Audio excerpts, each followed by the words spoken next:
Армысыз құрметті көрермен. Біздің бүгінгі сабағымыз нота сауаттылығына арналады. Альтерациялық таңбалармен танысатын боламыз. Мынау бізде диез белгісі. Бізде негізгі 7 нота бар. Осы 7 ноталар бізде ақ клавиатуралармен белгіленген. Ал енді осының арасында бізде қара клавиатуралар бар.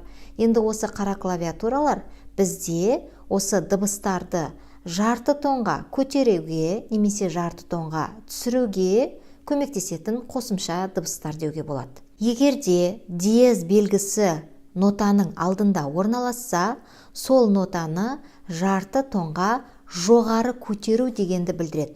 Екінші таңба бұл бемоль таңбасы.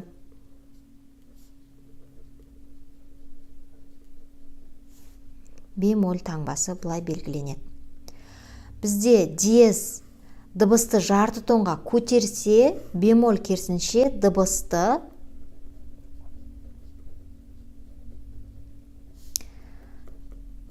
жарты тонға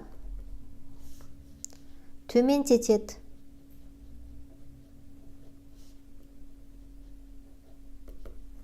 Нота сызығында қалай белгіленеді? Кілттен кейін бізде өлшем жасалынады.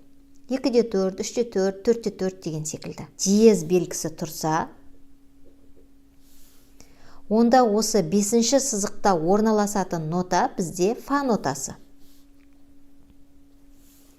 Яғни осы фа нотасы бүкіл шығарма бойынша фа ақ клавиатурадағы негізгі фа нотасы емес, қара клавиатурадағы жарты тонға көтерілген фа диез нотасы ойналу қажет дегенді білдіреді. Кілттің қасында ешқандай белгі орналаспайды, өлшем тұрады. Бірінші сызық пен екінші сызықтың арасына фа нотасы орналасатын болса, ол маңызды емес. Бірінші октаваның фа нотасы ма, екінші октаваның фа нотасы ма. Яғни фа нотасы орналасатын болса, және осы нотаның алдында тұратын болса белгі, дәл нотаның алдында. Ол кезде бүкіл шығармада барлық жерде фа диез ойналмайды, тек осы белгі қойылған осы жерде ғана орындалып, келесі тактілердің ішінде кәдімгі таза фа нотасы ойналып кетеді. Ал енді кілттің жанында орналасқан кезде ол бүкіл шығармаға әсер етеді. Үшінші сызықта си нотасы орналасқан. Яғни үшінші сызықта бемоль белгісі орналасса, яғни үшінші сызықта орналасатын нота бізде си нотасы бүкіл шығарма бойынша жарты тонға төмендетілген си бемоль нотасы орындалу қажет дегенді білдіреді. Жаңа айтқанымдай, кілттің жанында ешқандай белгі орналаспай, нотаның алдына орналасатын болса, дәл нотаның жанына, ол кезде осы белгілі бір тактының ішінде ғана осы си бемоль жарты тонға төмендетіліп ойнаймыз да, келесі тактілерде кездескен си нотасын біз таза си нотасын ойнап кете береміз деген сөз. Және де айта кететін нәрсе, бізде міндетті түрде мынандай белгілер ноталардың алдына орналасса, одан кейін бұл таза нотаға көшкен кезімізде бұл белгіні жоятын тағы да таңба бар, ол бізде бекар деген белгі. Диезге ұқсайды, сәл өзгешелік бар. Мысалға, мына жерде си бемоль нотасы ойналды, одан кейін тағы да си нотасы тұр. Бірінші сиді жарты тонға төмен түсіріп ойнасақ, келесі сиді таза си ойнау үшін мынандай бекар белгісі тұрады.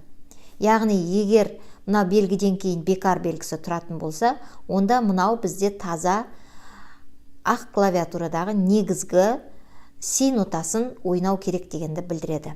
Енді қазір осы айтқандарымды баян аспабында көрсететін боламын.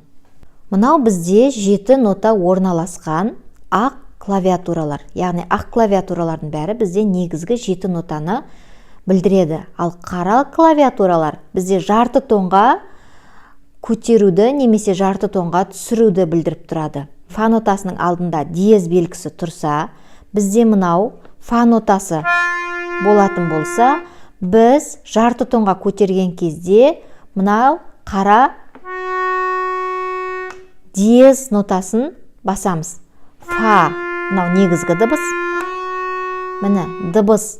Бір нота менің басып тұрғаным, бірақ мына жерде таза фа нотасы, мына жерде жарты тонға көтерілген фа нотасы. Келесі, мынау мысалға соль нотасы. Соль нотасының алдында диез белгісі тұрса, мен оны жарты тонға көтерем. Соль диез. Енді керісінше бізде бемоль деген белгі бар. Бізде мына диез жарты тонға көтеретін болса, ал бемоль бізде жарты тонға түсірет деген сөз. Мысалға, мына жерде соль нотасынан кейін ля нотасы бар. Екеуінің арасында қара клавиатура орналасып тұр. Егер де соль нотасының алдына диез тұрса, біз соль диез жарты тонға көтердік. Ал керісінше ля нотасының алдында бемоль тұрса, онда біз осыны жарты тонға түсірдік. Сонда қарап тұрсаңыз, мына бір қара клавиатура, екі нотаның ортасында орналасқан қара клавиатура, оның алдындағы дыбысты жарты тонға көтереді, немесе одан кейінгі дыбысты жарты тонға түсіреді. Екі негізгі дыбыстың ортасындағы қара клавиштің атқаратын қызметі осы. Келесі видеода кездескенше.